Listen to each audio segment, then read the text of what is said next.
So let's get started. Great.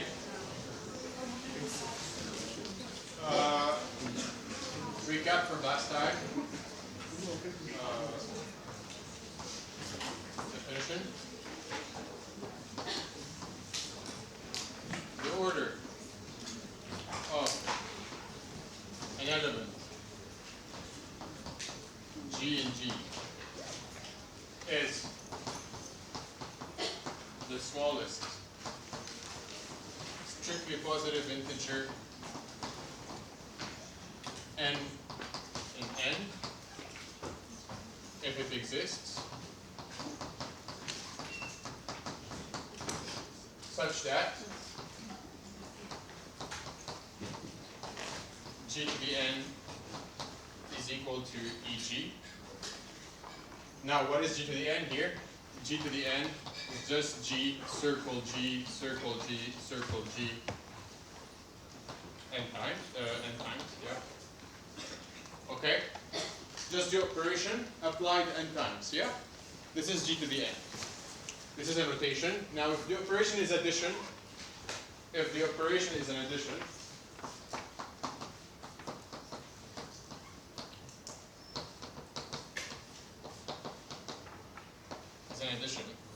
This is a bit informal, but you know, if it's an addition, then we write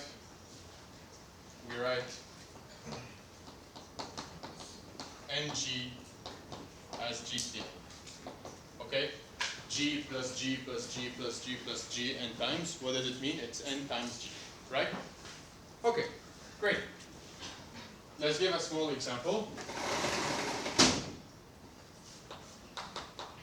The order of 1, 2 in S2. What is this? What is the order of that element? How many times do I need to apply this permutation to get the identity permutation? How many times? 2 times, right? It's 2. Since 1, 2 times 1, 2 is equal to identity. Okay? Could I just, if I may, could I just write 1 like that, identity, or you prefer the empty bracket? Just, what is the preference? Empty bracket? Okay. It's just the identity. Okay. So try to be careful. And okay, let's give another example. The order of, we gave something with a matrix, right? Of -1, 1, 0, 0, and GL2R, which is the group of 2 by 2 invertible matrices with real entries, right? What is the order of this element? Is this matrix the identity matrix? No. Now, how many times do I need to multiply it by itself to get the identity? Once. Well, how many powers of that matrix do I need to take? 2. 2, right? -1, -1, 0, 0, 1. What is that? If you have a diagonal matrix, when you multiply, when you raise it to the power 2, say, you just raise the diagonals to the power 2, and that should give you 1, 1, 0, 0. Okay? Yes, sir? Is it possible that it never loops back to the identity? Yeah. Well, that's why we said, if it exists. Okay? Let's give an example. Let's see, an example of a real number. Let's start with a real number. The order of 2 and r minus 0, the multiplicative group r minus 0. What's the order of 2? How many powers of 2 do you need to take? How many integer powers of 2 do you need to take to get to 1? Does it exist? Can that happen? What is 2 to the power 2? 2 squared. 2 to the power 3. 2 to the power 3, what is that? 8. 2 to the power 4, 16. Now, do you ever reach 1? No. Does not have a finite order.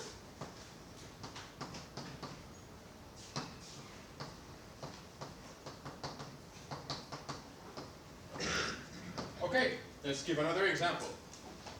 I'll erase this one. Now let's use addition as a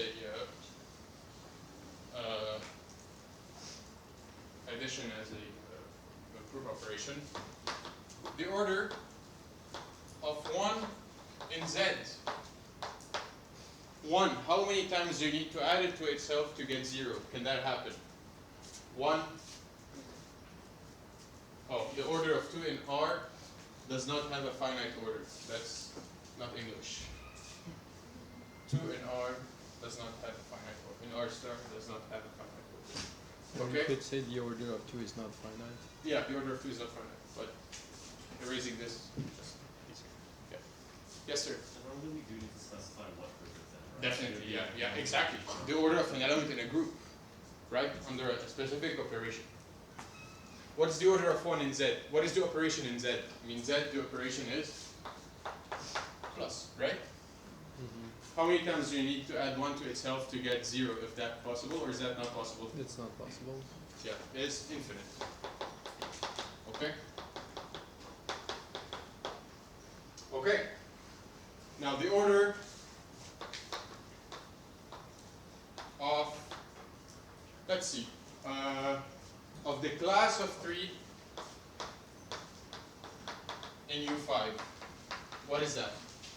So you have the multiplicative group of equivalence classes that are co-prime with 5, and I'm taking the order of 3. So U5, what is that? It's all the elements in Z mod 5Z that are co-prime to 5. What are these? So the class of 1, the class of 2, the class of 3, and the class of 4. All mod 5. Right? Yes, sir. Sir, but what would be the EG in this case? E.g., what is the operation here? Multiplication. The class of 1. Oh, X times 1 is congruent to X mod 5. Right? Sorry. You mean here E.g. is 0. Here E.g. is 0. And here E.g. is? What is the neutral element for multiplication in U5? The Everyone? inverse of Yeah? What is neutral element, the identity element for multiplication in U5? What is it? U5. U5? So, what do you need? So, X times what is congruent to X mod 5? X times 1, right? This is the identity element for multiplication. Are we good? Yeah? So what is the order of 3? Is 3 to the 1 is different than 1. What is 3 squared? 2.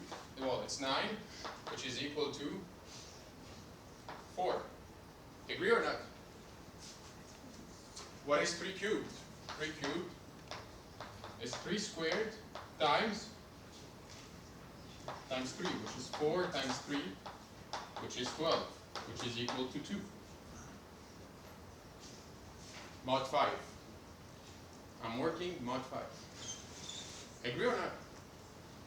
Great. What is 3 to the 4? 3 to the 4 is 3 cubed times 3. What is 3 cubed? 3 cubed is 2. 2 times 3, which is 6, which is 1. All calculations are done mod 5 here, okay?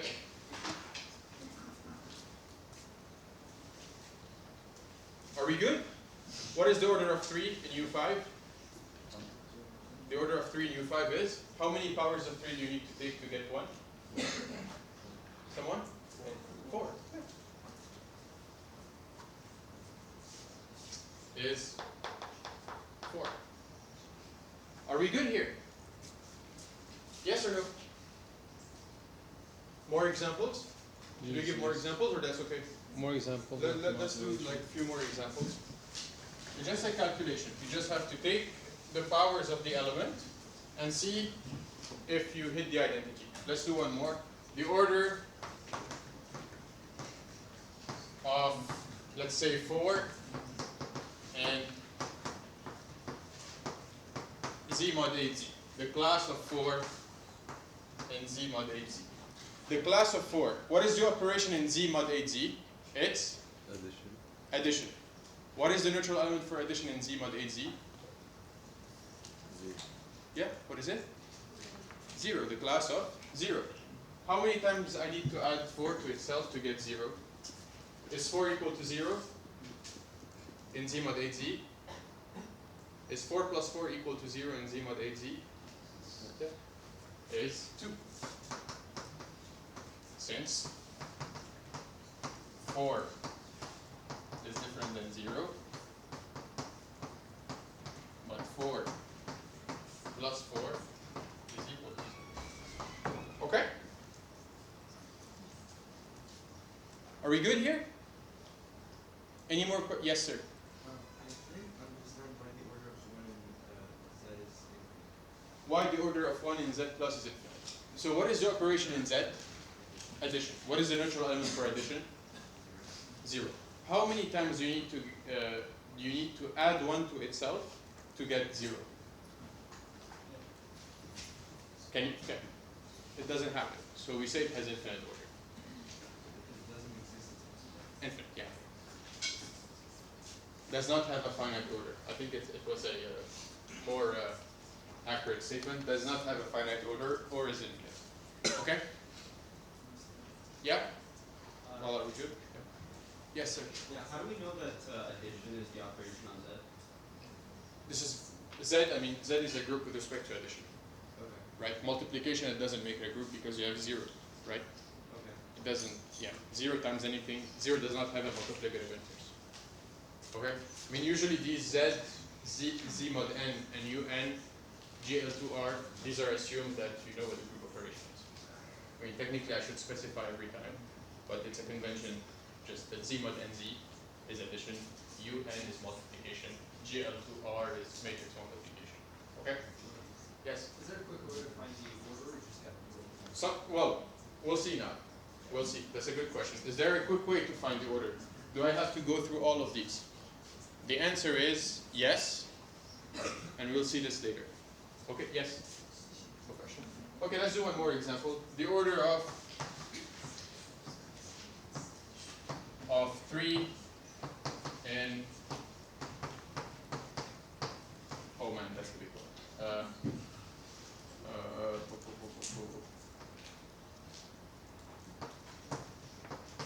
The order of 3 in Z mod 4Z.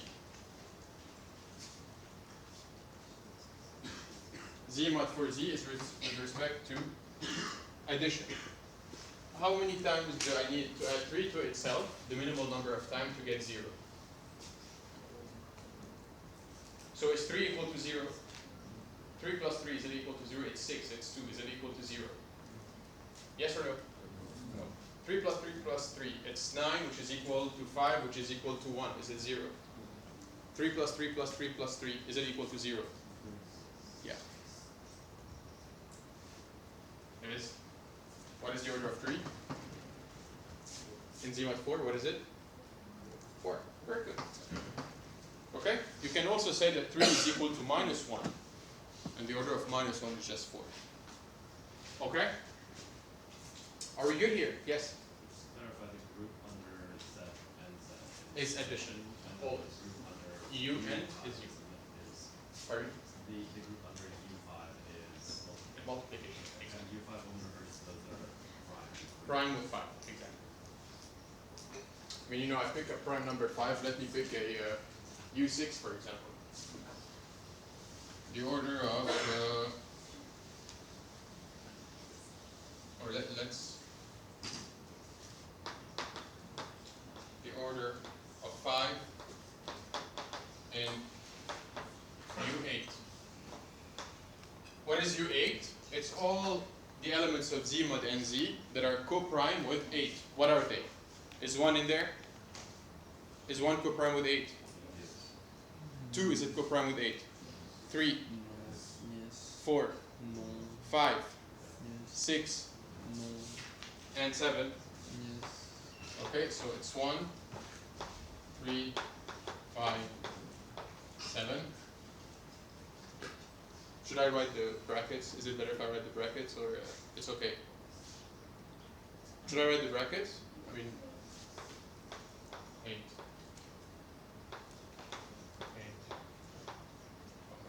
8. 8. What is the order of 3?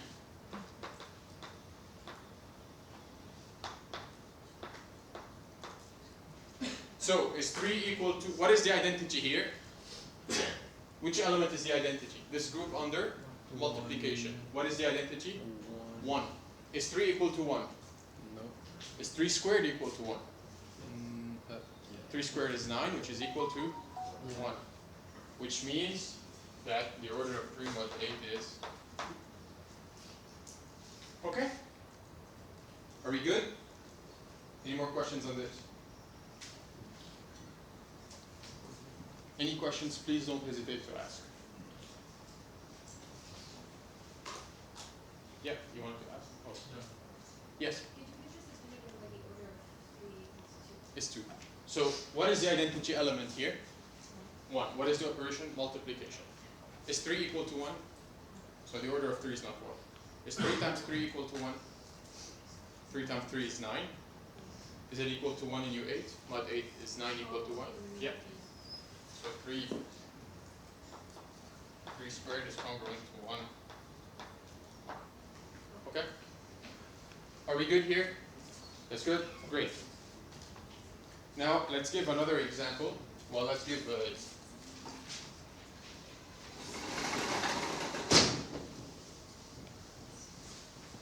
one more.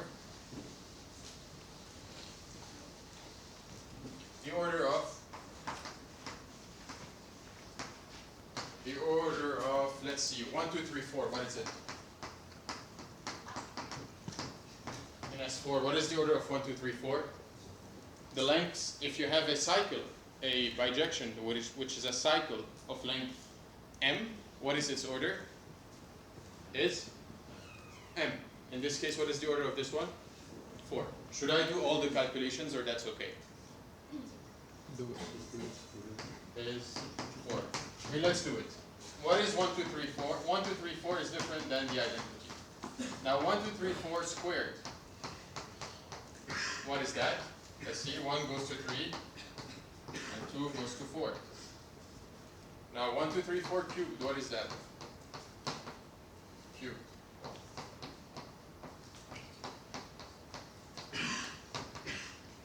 What is that? Can you do it?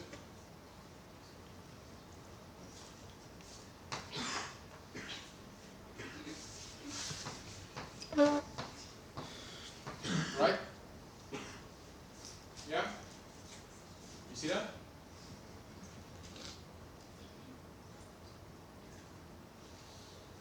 Try it. 1 goes to 2, and 2 goes to 3, and 3 goes to 4. So 1 goes to 4. 4 goes to 1, and 1 goes to 2, and 2 goes to 3. So 4 goes to 3. 3 goes to 4, and 4 goes to 1, and 1 goes to 2. So 3 goes to 2. And then this cycle restarts. And 1, 2, 3, 4. Yeah, okay, and 1, 2, 3, 4 to the 4th. It's 1, 2, 3, 4 cubed. Times 1, 2, 3, 4. What's 1, 2, 3, 4 cubed? It's 1, 4, 3, 2. Times 1, 2, 3, 4. 1 goes to 2, and 2 goes to 1. Okay? I'll let you check it's the identity. 1 goes to 2, and 2 goes to 1, so 1 goes to 1. 2, 3, 4. Okay, which is the man. Yeah. Anyways. Okay? Are we good? Are we good? Yes, sir. Is this only true if you have 1, 2, 3, 4, or is it true? Any cycle. Any numbers. Right? You can replace the 1, 2, 3, 4 by 6, 7, 8, 9. Yeah, but it has to be like 6, 7, 8, 9. It has to be like the same. No. Okay. Yeah, no, it doesn't. Just replace the 1 by x1. Replace the 2 by x2, x3, x4. Okay? And you get the same thing.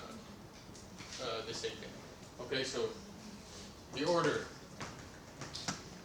of, let's say, A1,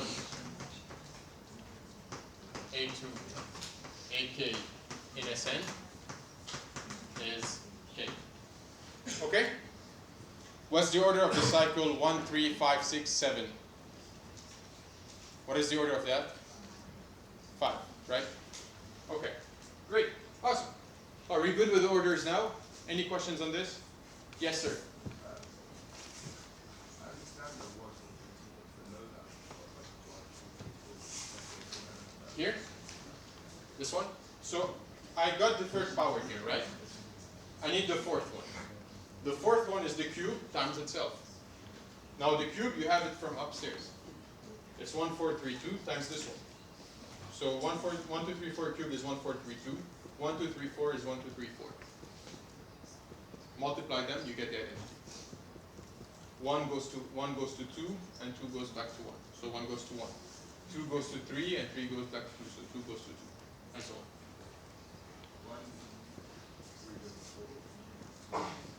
3 goes to 4, and 4 goes to 3.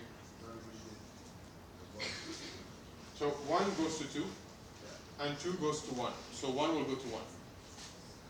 Right? And 2 will go to 3, and 3 will go to 2. So 2 will go to 2. Okay? Great. Okay. Any more questions? Now, a proposition we saw last time. If G has order n, and we proved it, then G to the k has order n over GCD n k.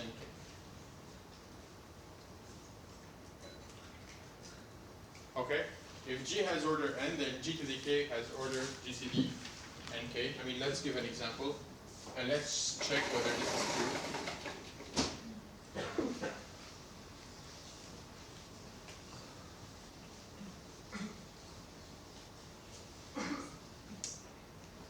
Okay, let's give first a multiplicative example. So in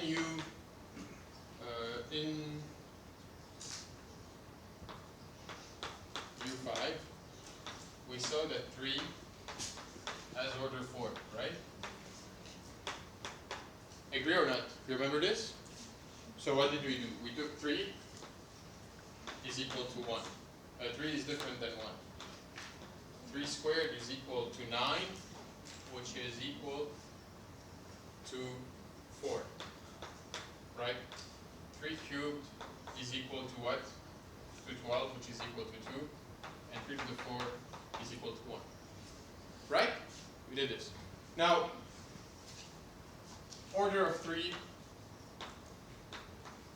is 4. Now, the order of 3 squared,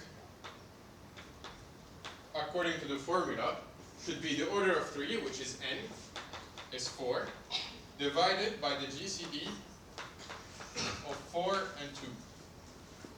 Order of, yeah. So it's the order of 3 squared is 4 divided by 2. Let's check whether this is true. 3 squared is equal to 4. Okay? The order of 3 squared. Is it 1 or not? No. Is 3 squared equal to 1? No. No. Is 3 squared equal to 1? Yes. Yes. So this is an example where it works. Okay? Agreed? Yeah? Great. Okay. We can do one more like that. Let's see.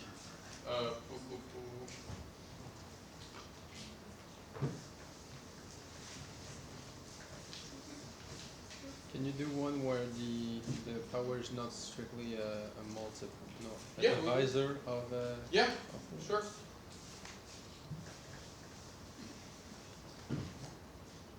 Let's see. The order of, let's look at 3 cubed, for example. The order of 3 cubed. What is the order of 3 cubed? 4. What is the order of 3? Everybody, the order of 3 is what? Is 4. 4. So the order of 3 cubed is 4 over GCD 4 and 3. 4 over GCD 4 and 3, what is that? They are co-prime, so it's 1. So the order is 4. Check it. So is 2 equal to 1? No. 2 squared, is it equal to 1? 2 squared is 4, so is it equal to 1? No. 2 cubed is 8, which is equal to 3, is it equal to 1? No. 2 to the 4th is 16, is it equal to 1? Yes. So 2 has order 4 indeed. Okay? And 3 cubed is 2. Are we good here? Any questions? Great. Now, another with addition, for example. What is the order of 2 in z mod 5z? Here the operation is what? Is addition, right? Now how do I apply the previous formula? How can you write 2? 2 is equal to what?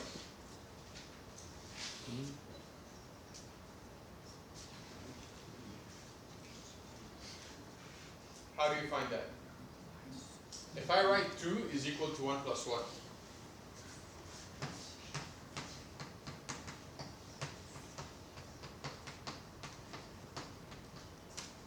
So really I'm applying the plus to 1 twice, like 1 plus 1 has order.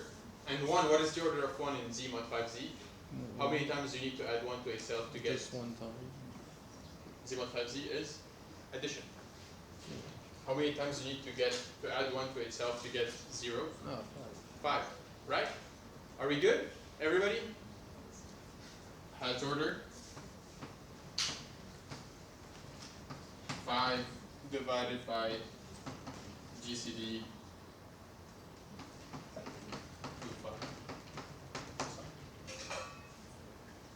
Okay? Are we good? I'm not sure how you got there between those and the addition Here? and that part. Sure. What is the order of 1? It's 5. It's 5. So here you're applying the operation to 1 twice. So it's 1 plus 1. And then you're just applying the formula we have. Okay? Everybody, are we good? It's important. Are we okay? Great. Awesome. Now, you're going to ask a very good question. Should I do this every time? Like, should I just compute all the powers every time or all the multiples every time to see whenever I get the identity? And then there's an answer that is provided to us by a theorem that we will do now. It's called Lagrange's theorem. Lagrange's theorem.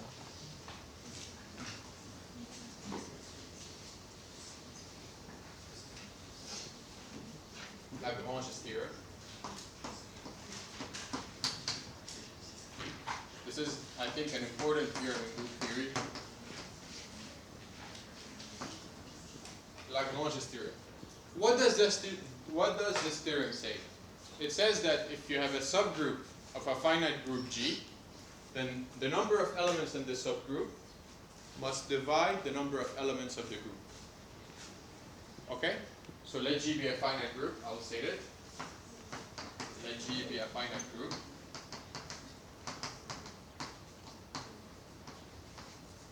And H a subgroup of G.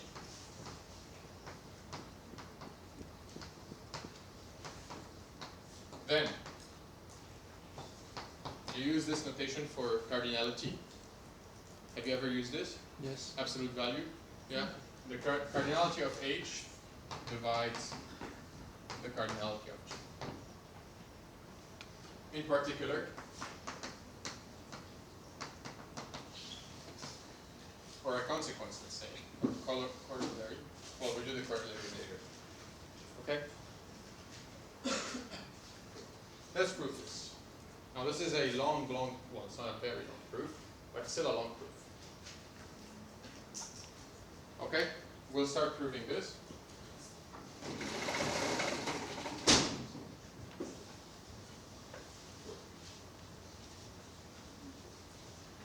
Just before, I just need to do a calculation of the board so that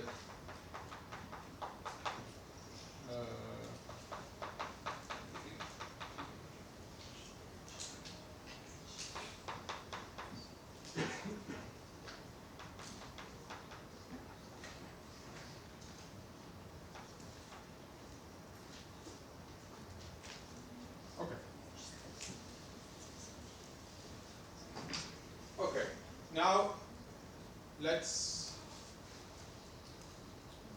define an equivalence relation on G. Define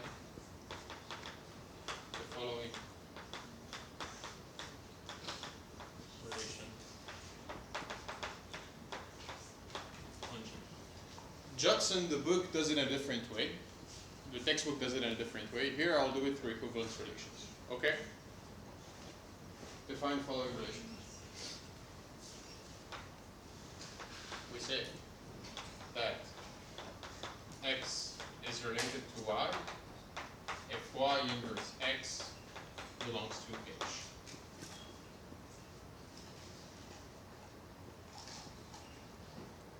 Yes, sir. Would you mind just please defining the absolute value of each?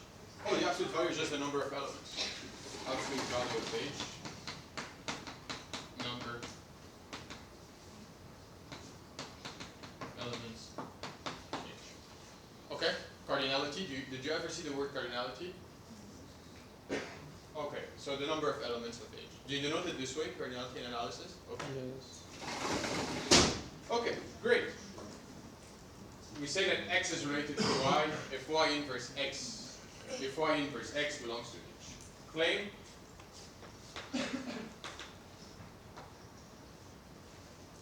this relation is an equivalence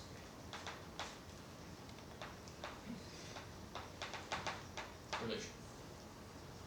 Okay.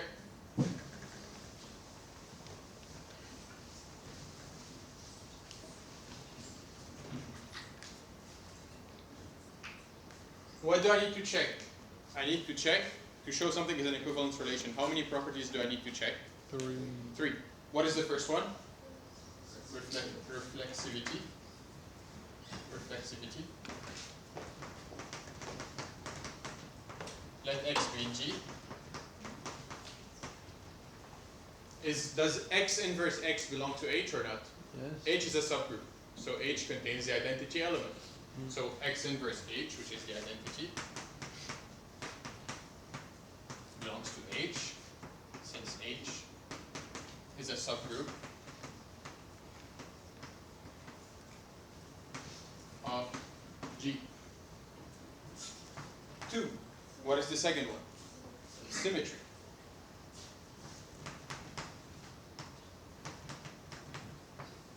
Suppose x is related to y. What does it mean? It means that this implies y inverse x belongs to h. Agree or not? By definition. Now, I need to show that x inverse y belongs to h. That's what I need to show. Agree or not? How do I get from y inverse x to x inverse y? You multiply x inverse y and y inverse x and show that it becomes the identity, and then conclude that it's the inverse. And Exactly. Very good. So the inverse of y inverse x. So if y inverse x belongs to h, then the inverse of y inverse x belongs to h. Hence, y inverse x inverse belongs to h. Agreed? Because h is a subgroup. A subgroup is closed under taking inverses. If an element is in H, then its inverse is there. What is the inverse of y inverse x? What do you need to multiply y inverse x to get the identity? So to find the inverse of y inverse x, what do you need to multiply it with to get the identity? You need to cancel this y, right? And then when you cancel this y, you need to cancel this x. So this is x inverse y. Agree? Everybody? Are we good? So this is x inverse y belongs to h. So x is related to y. Okay. Are we good? Any question? Okay, great. Let's check what is left here. What do I need to check? What do I need to check? Transitivity. 3. Transitivity. Okay. So let x, y, z belong to G. And suppose x is related to y and y is related to z. What do I need to show? I need to show that x is related to z. Great. X is related to y means that y inverse x belongs to h. Yes or no? Yeah. Y related to z implies then and z inverse y belongs to h. Now, can I conclude that z inverse x will belong to h? If you take the product of these two elements, z inverse y times y inverse x, since h is closed under taking products, under the operation, since h is a subgroup,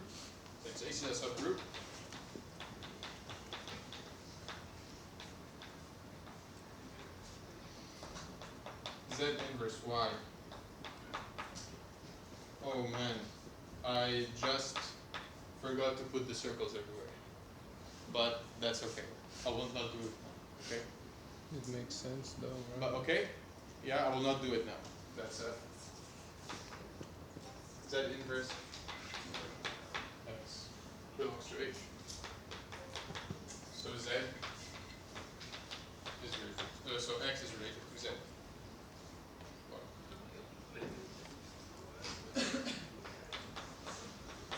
Okay.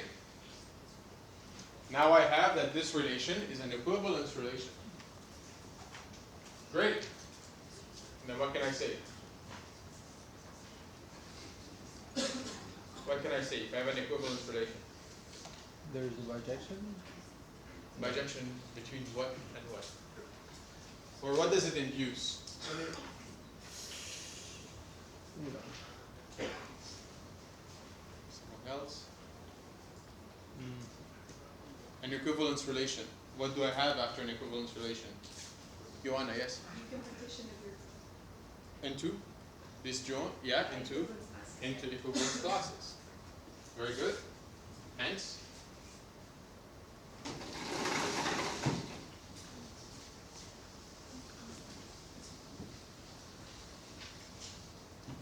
Hence, G can be partitioned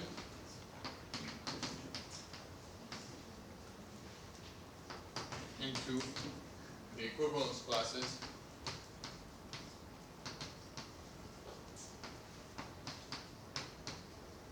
of tilde. Great. Now what are the equivalence classes of this relation? Let's find out.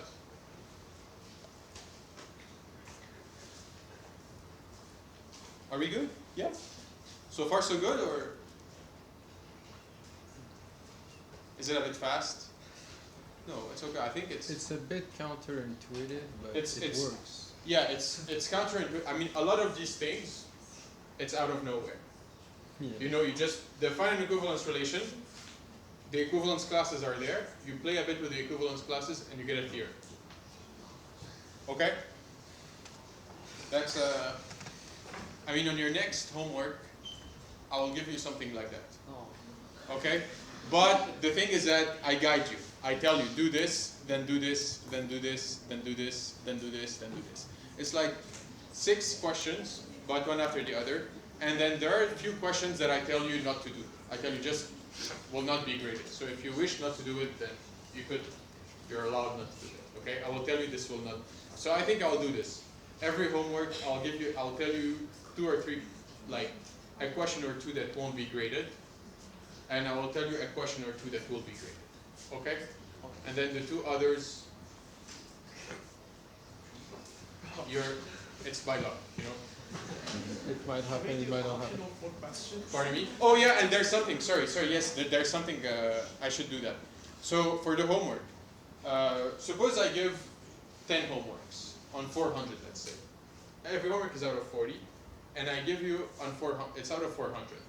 So what I'm going to do to kind of compensate this, I'm going to take whatever grade you have on 400 and scale it down to 350. But capped. If you get 400, I will not give you more than 350. Do you understand this or not? I don't understand, no. So, say What for- is the 400 for? No, so say you have 10 homework, Okay, good. right? On 400. Sorry, 360. So each of them are On 40. okay, so each Okay, homework is on 40. I will remove one homework, let's say. I'll put it on 360. I will remove one homework and then less 10, okay?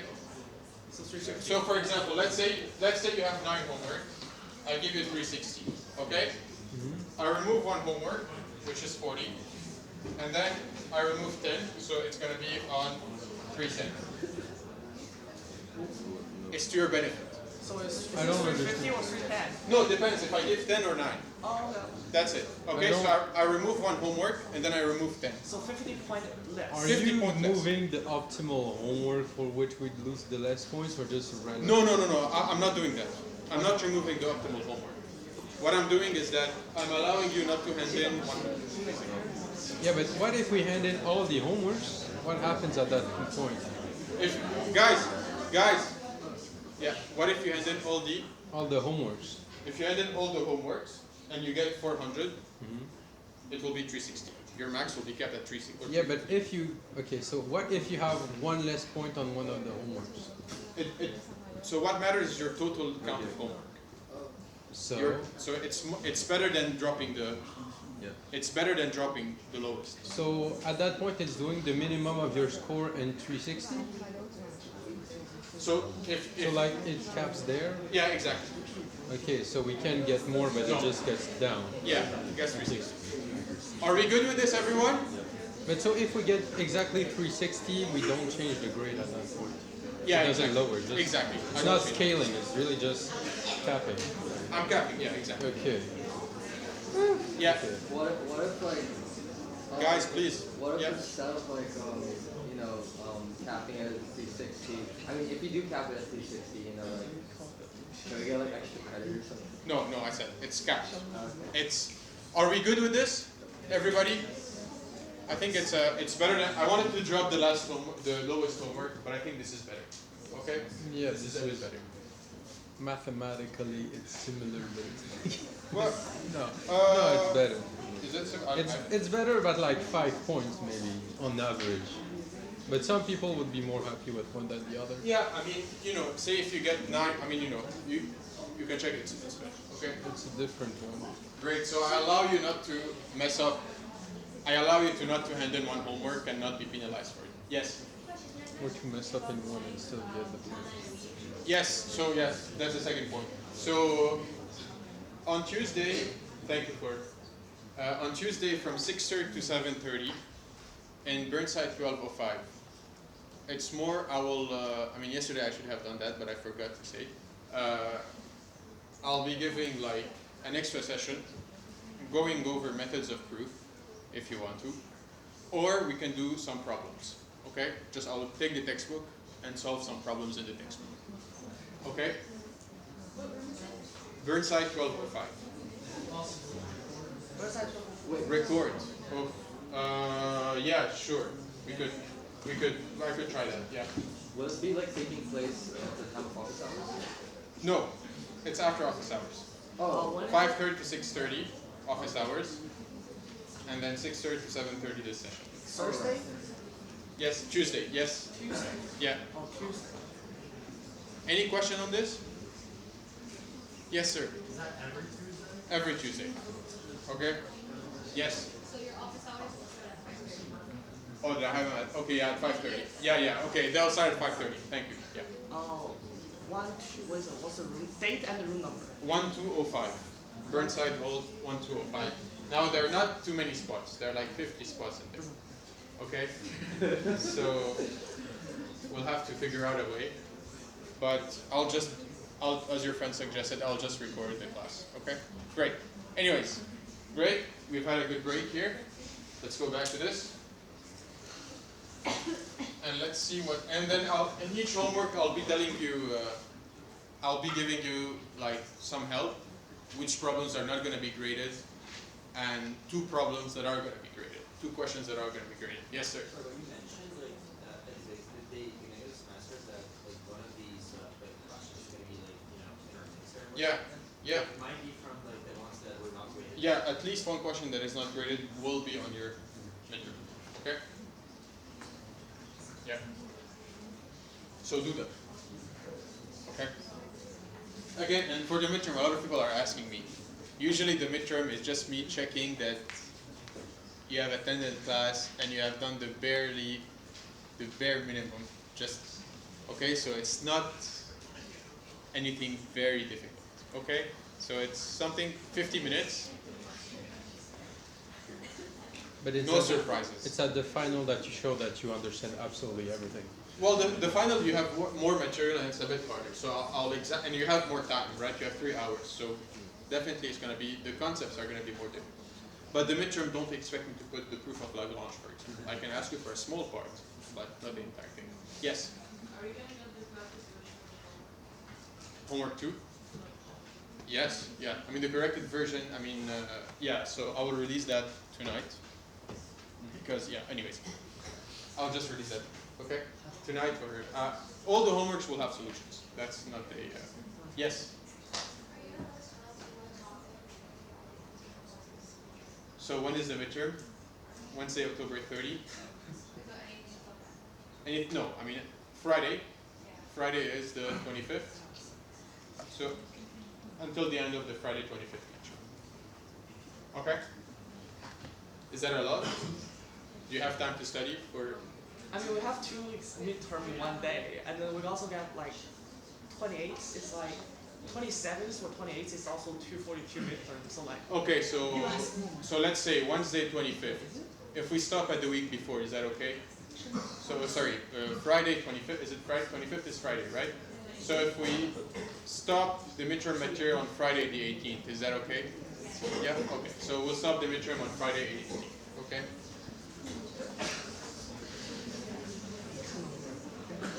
Okay, so it's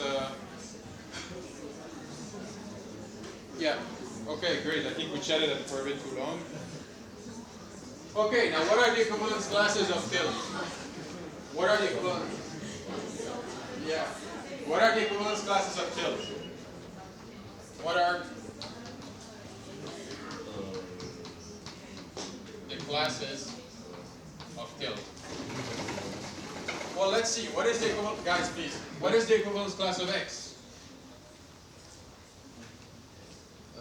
Well, it's at least it's Very good.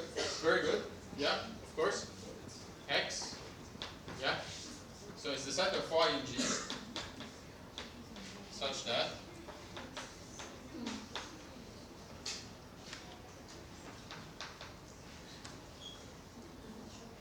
Y is related to X. Right? So it's the set of Y in G such that X inverse Y belongs to H. Agree or not? By definition. yeah with symmetry.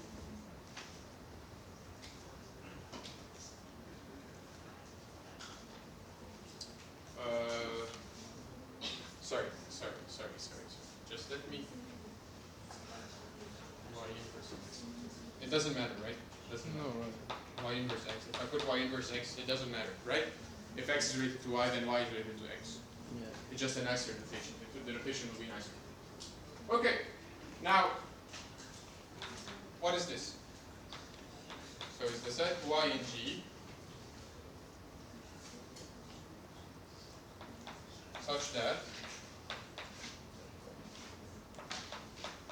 if Y inverse X belongs to H, then X is equal to Y times literal H for some H in H. Agree or not? X is equal to Y H for some H in H. Now what is this set?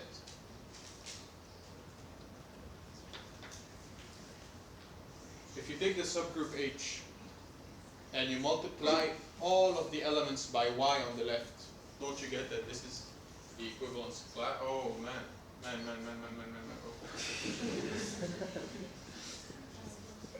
I prefer, no, the other notation is good. I mean, it doesn't matter. I mean, you but can make a line in the middle that just switches them by symmetry if you want, but Yeah, you're a yeah. bit too far for making a line in the middle. Y, But I would.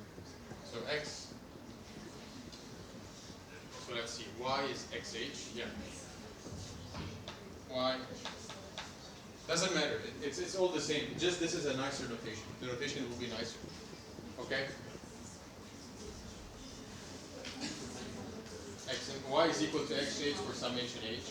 Now what is this? If you take all the elements of H and you multiply them on the left by X, that's the equivalence class.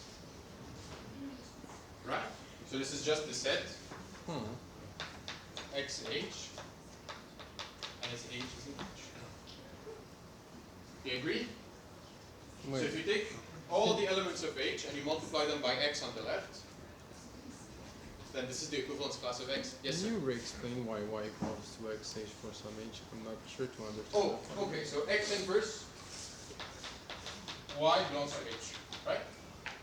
What does it mean? It means that X inverse Y is equal to little h for some little h. So Y will be to HX. XH, sorry. Okay, so this is the equivalence class. Okay, great. Now what do I know about two distinct equivalence classes? Do they intersect? Do two distinct equivalence classes intersect? If they intersect, what can I say about them? They're the same. And what else do I know? That they partition G, right? Now, if I show that all the equivalence classes have the same size in this case, why do I get that it divides G? Why do I get Lagrange's theorem? Okay? That's for next time. And see you. Yeah, everybody just left. Boom.